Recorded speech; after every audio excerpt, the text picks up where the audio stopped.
Here's a case study, Uganda's anti-sodomy law. Signed by President Museveni in 2014.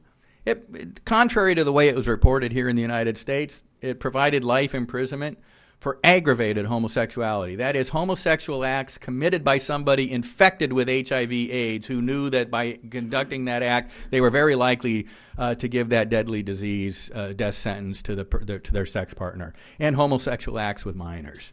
And then prison for groups who counsel people into homosexuality.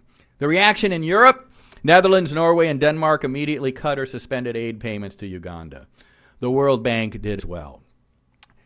The U.S. reaction, President Obama warns that signing the bill will affect relations between U.S. and Uganda. Secretary of State Kerry announces that he has begun an internal review of our relationship with the government of Uganda to ensure that all dimensions of our engagement, including assistance programs, uphold our anti-discrimination policies and principles and reflect our values. That's the very definition of cultural imperialism. We're going to use our aid to impose our values on yours and make you accept and adopt them.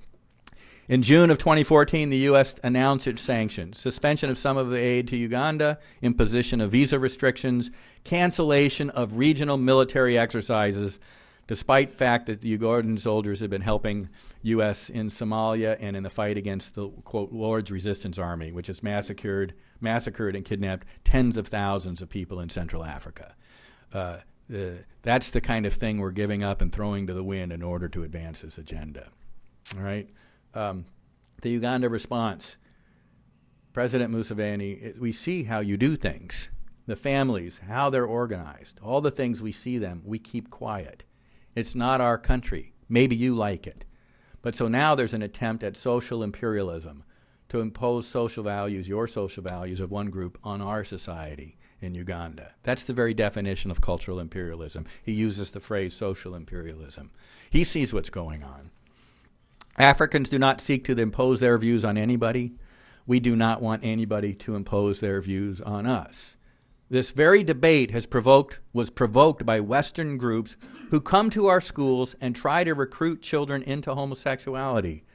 It is better to limit the damage, and here he's talking about risking losing U.S. aid. It is better to limit the damage rather than to exacerbate it.